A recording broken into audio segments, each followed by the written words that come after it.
Bonjour à tous, on se retrouve aujourd'hui avec la catégorie santé. Alors le réflexe qu'on a tous, mais vraiment tous, c'est un produit qu'on a tous dans notre trousse de secours. Le mauvais réflexe, j'ai envie de dire, c'est de systématiquement désinfecter. Dans la plus grande majorité des cas, juste nettoyer avec de l'eau et du savon, ça peut être suffisant. On vient nettoyer la plaie.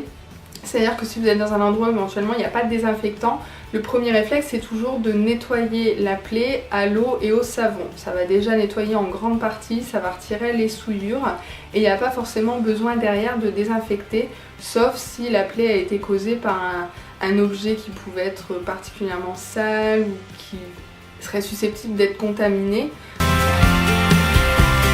En fait, la cicatrisation, elle se fait donc grâce à l'organisme, ce sont les cellules qui vont venir se reconstituer pour venir refermer la plaie. Mais il y a aussi d'autres choses qui entrent en compte dans la cicatrisation et ces choses, ce sont des petites bactéries. Les bactéries de votre flore cutanée, ces ensembles de bactéries que vous avez naturellement partout sur votre corps, sur la peau. Et ces bactéries vont venir favoriser la cicatrisation.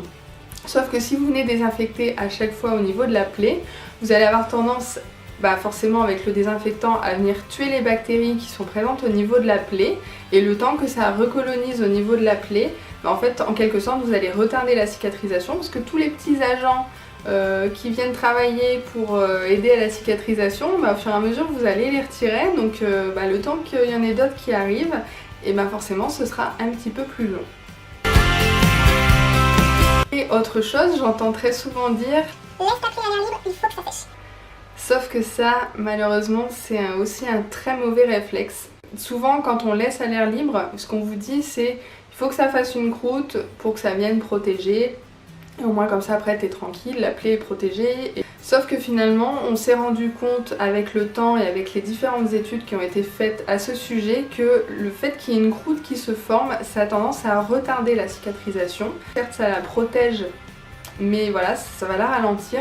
Et surtout, il y a beaucoup plus de risques d'avoir par la suite une cicatrice. Surtout que la croûte, on l'a déjà tous fait, on a tendance à la retirer avant qu'elle ne tombe toute seule, donc elle va se reformer à chaque fois et c'est ce qui va favoriser l'apparition des cicatrices.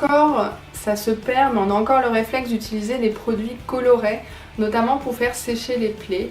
Donc le plus connu évidemment c'est l'éosine. Parce que quand on utilise un produit coloré sur une plaie, ça empêche de surveiller la plaie, de voir si elle est jolie, si la cicatrisation se passe bien. Dans l'idéal, et ça c'est vraiment à l'opposé de ce que tout le monde pense et il faudra vraiment que ça change dans l'esprit de tout le monde, le milieu idéal pour une cicatrisation c'est de maintenir un milieu humide.